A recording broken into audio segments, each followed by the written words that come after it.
HCM implementations can be a great way to provide for a better employee experience and a better overall transformation for your organization, but there's an extremely high failure rate for HCM implementations. So what I want to talk about today is what does it take to be successful, and what are the most important things you can do to make your HCM implementation successful.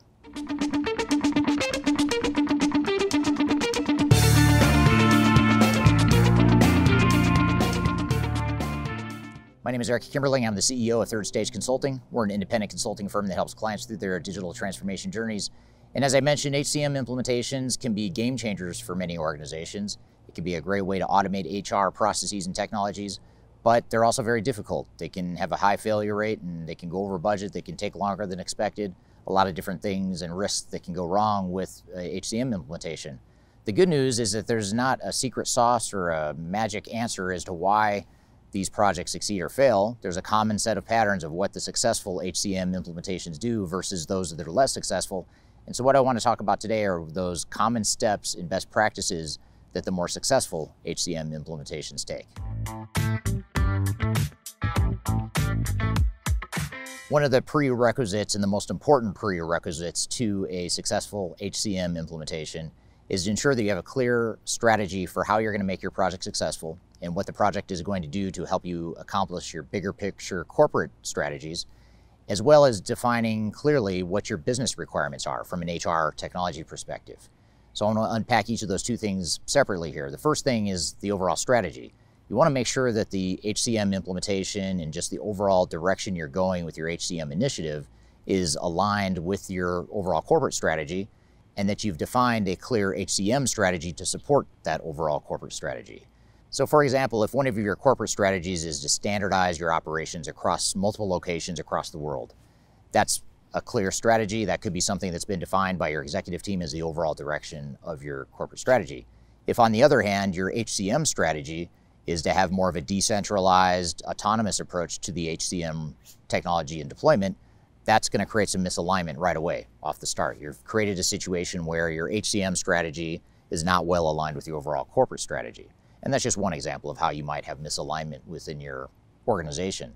So you want to make sure that you not only have an HCM strategy that's aligned with your overall corporate strategy, but you have a clear HCM strategy in general, clear goals and objectives. You understand what it is you're trying to accomplish with your hire to retire processes and employee self-service and your total rewards and all that stuff that goes into your HR technologies and processes.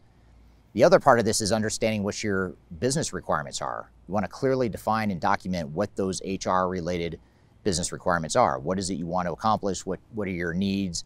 What is it that's unique to your organization that you want to incorporate into your overall employee experience to make for a more successful transformation?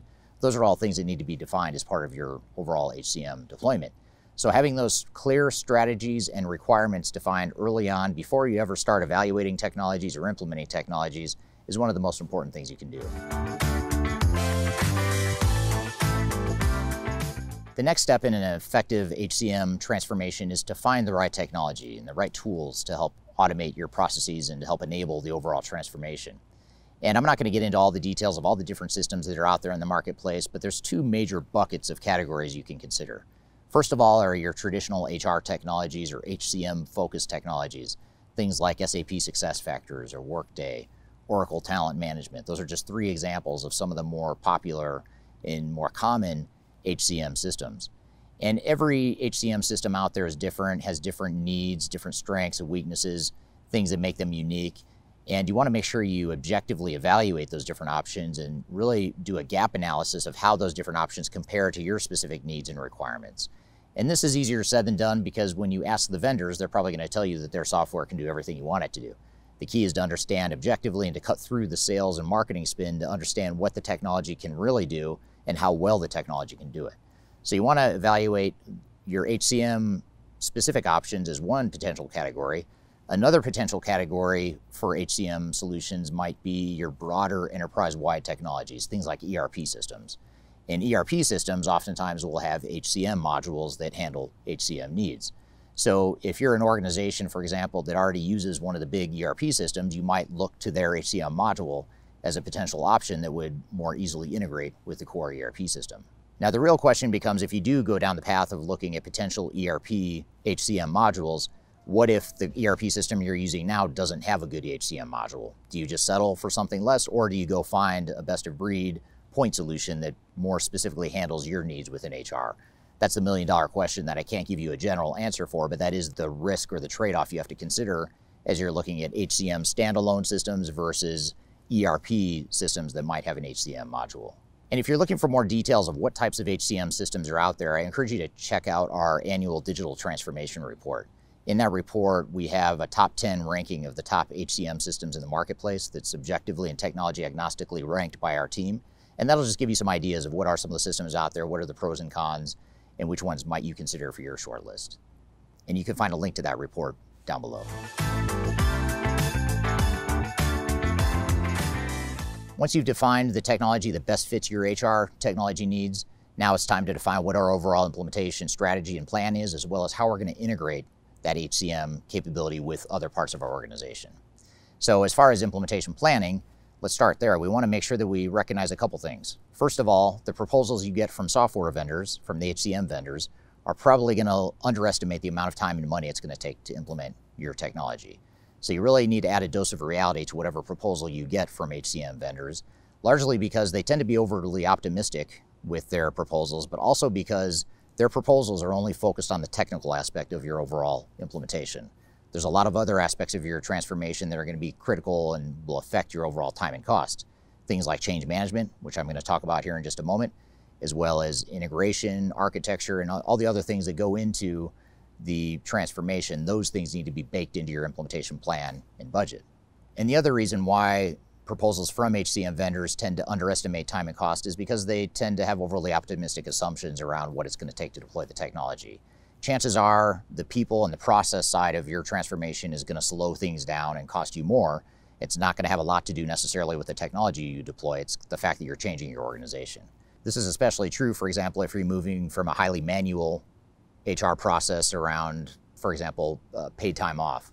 If people are having PTO requests or doing benefits via traditional paperwork or emails, and now you're going to move to employee self-service, that's a pretty big shift for an organization to do, especially because you're affecting the entire organization. All the employees in the entire organization are going to be affected by that, so that's going to take some time to move people in that direction, and that's what takes time. It's not so much deploying the technology to enable it, it's the people and processes behind it. So keep in mind that the technology vendors aren't necessarily accounting for those complexities. They're looking strictly at what the technology needs are, and that part usually is the easiest and the fastest part of the implementation. And then the other component of your implementation plan should be the integration plan. How will your HCM technology integrate to other systems? So for example, your payroll system, how is that going to integrate back to your back-end financial systems? That's just one example of a way you need to think about how do those data points and processes need to flow between your HCM system and whatever other systems you might be using, like a back office ERP system, for example. Now the next step, which is very much related to the previous step around defining a clear implementation plan, is to create a clear change strategy and plan.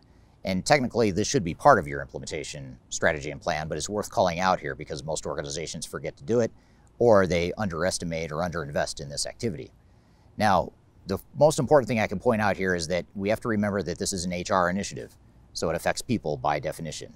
And by affecting people, we mean it's affecting your entire organization. Most, if not all of your employees will be affected by whatever HR technologies or tool sets we roll out. And the other factor is that this is an HR initiative and people expect more from HR, and we're setting the tone for the culture of the organization and the type of company we want to be and the type of team we want to be. So we have to be very deliberate in how we manage the people and the human aspect of our change. The stakes are higher and the bar is set higher for us because we're in HR. So we need a very clear change management strategy and plan. And while I can't give you any sort of one-size-fits-all strategy or plan that will ensure success for you or your specific needs, what I can tell you is one thing that you can do as a first step is to do an organizational assessment as part of this overall change strategy. Now, a change assessment is similar to an employee survey that you might have done. If you've done any sort of employee engagement surveys in the past, they're similar to that, but they're looking for something different. We can always use employee engagement survey results as an input, but typically we're asking additional questions to understand the culture of the organization, and we're really trying to uncover where the pockets of resistance might be as we deploy new HR tools and technologies to the organization. So this sort of organizational assessment, which typically is a combination of qualitative and quantitative data. It's a combination of online surveys and focus groups.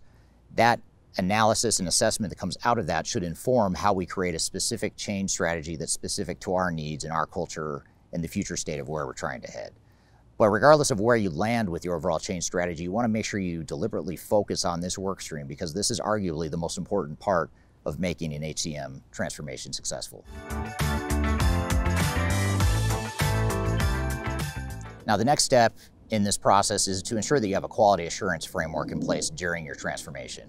And the purpose of a quality assurance framework is to ensure that you're setting the sort of guardrails and parameters to ensure that you're identifying mitigating risks as they come up. So we want to make sure that we have a solid quality assurance framework in place to make sure that the project is successful. And every HCM transformation is a high-risk endeavor.